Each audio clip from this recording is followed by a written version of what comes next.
एक दिन मैंने उनसे कहा, माता जी आपके इस प्रकार के कूलने से क्या आपको आराम मिलता है?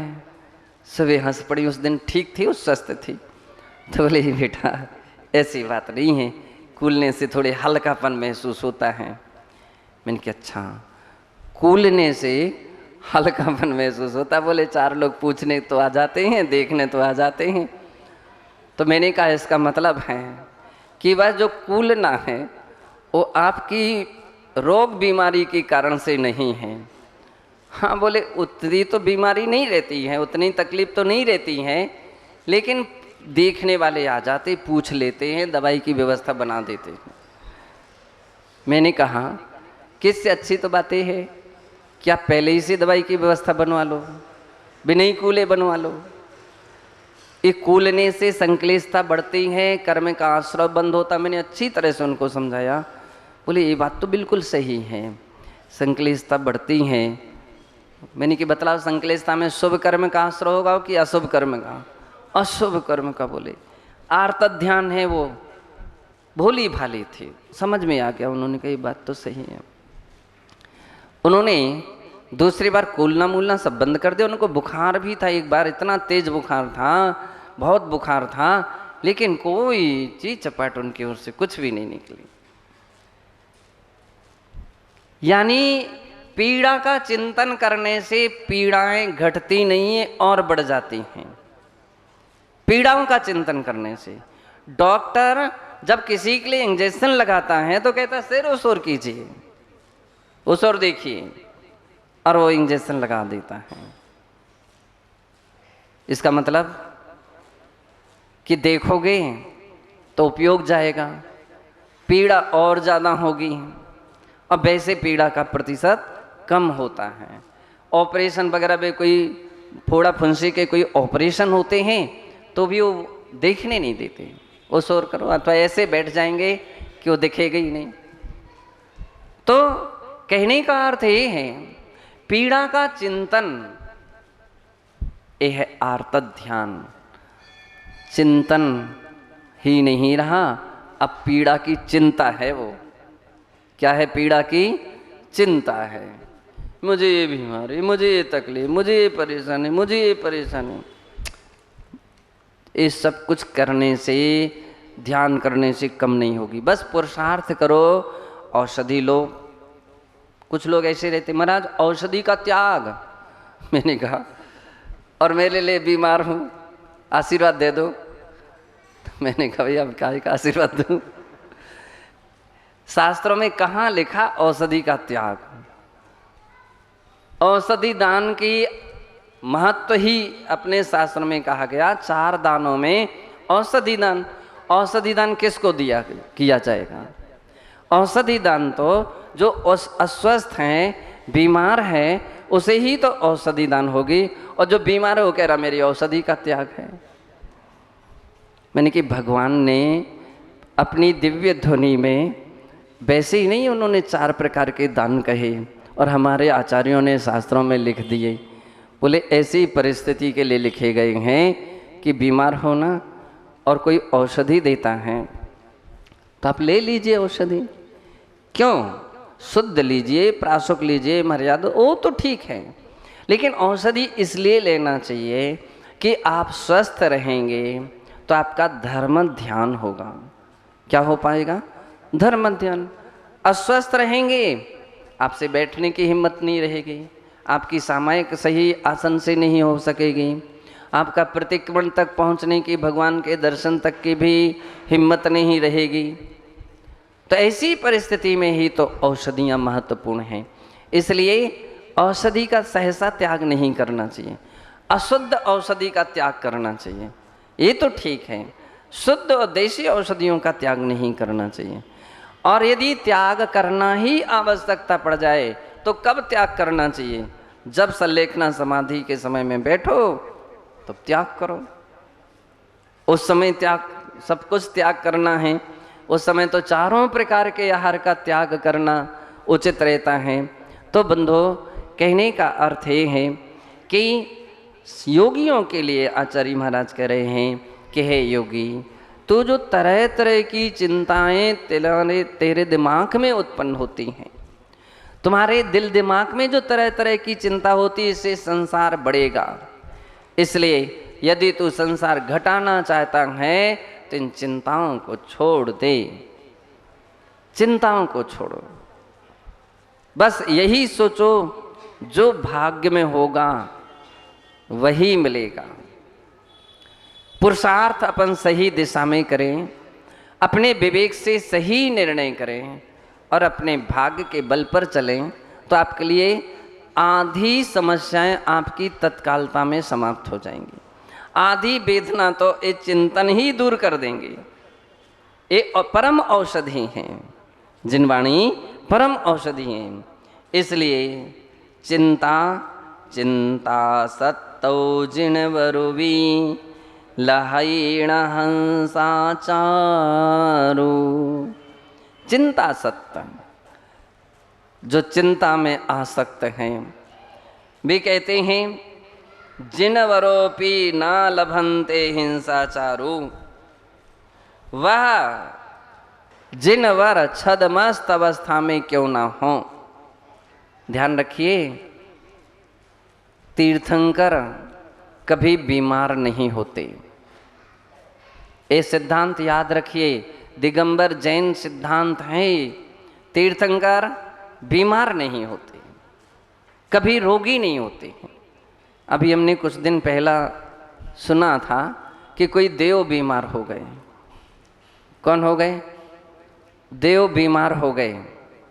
और जब वो बीमार हुए तो मंदिर बंद कर दिया गया 8 दिन तक।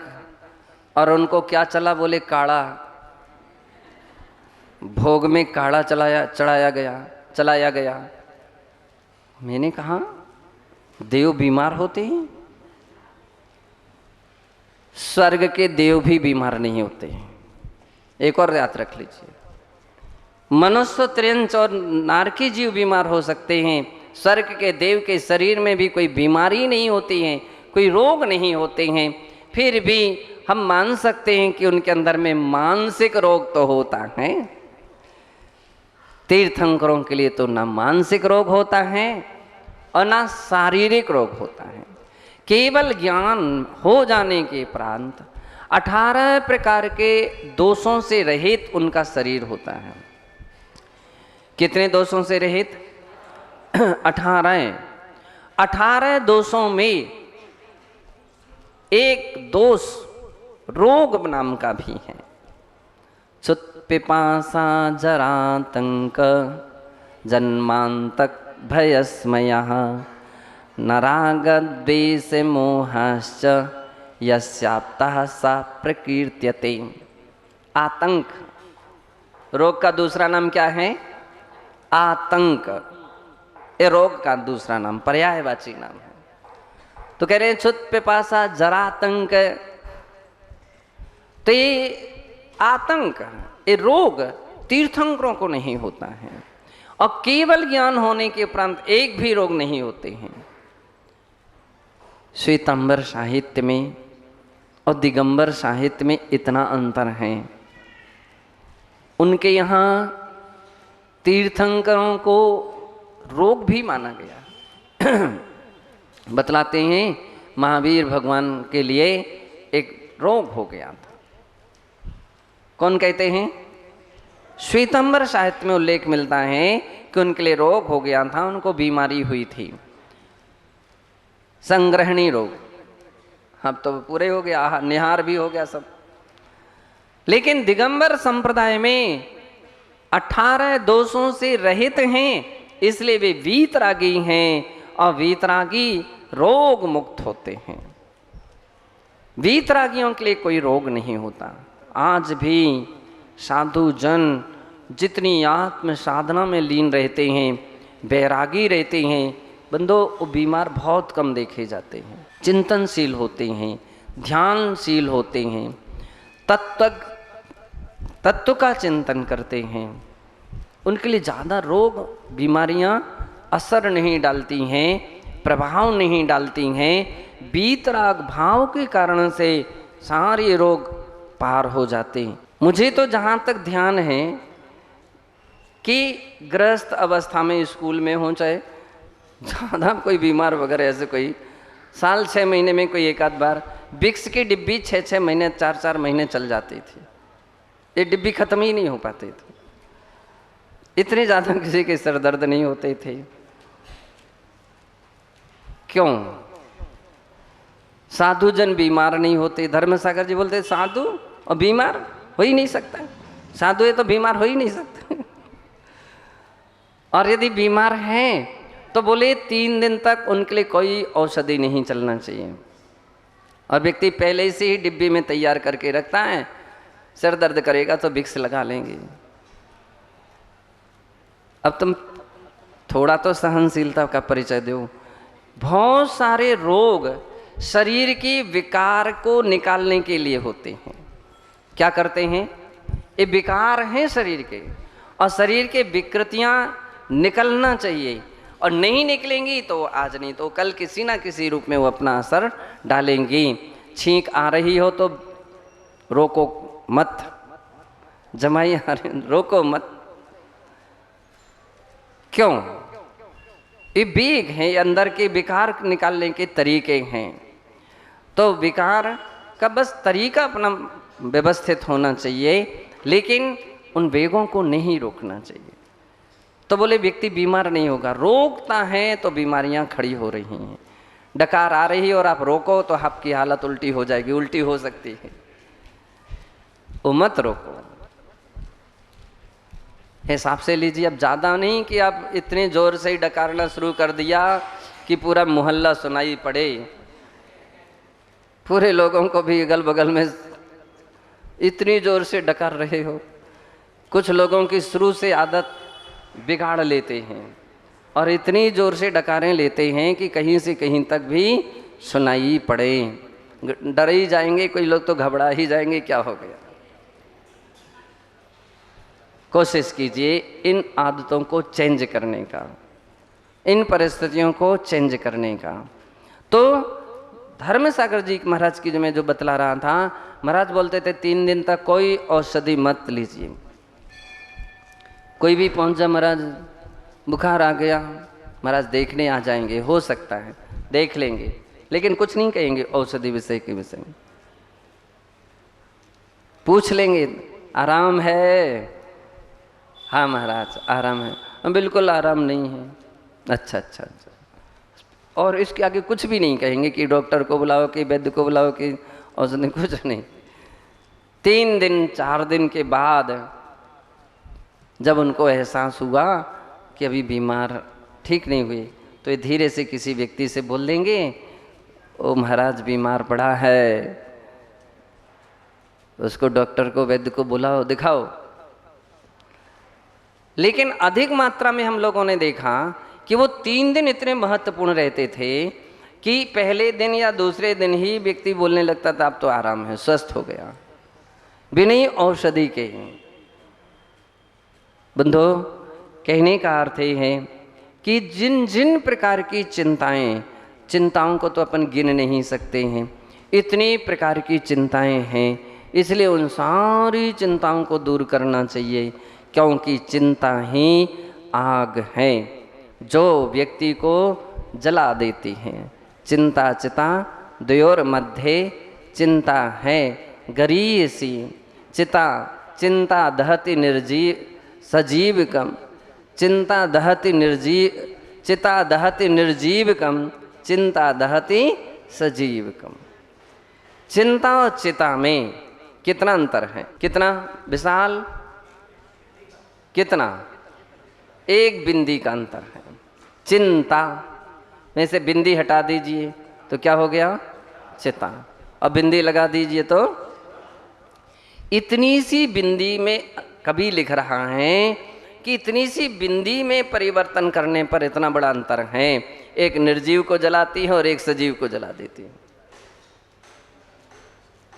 चिता निर्जीव को जलाती है और चिंता क्या करती है? सजीव को जलाती है।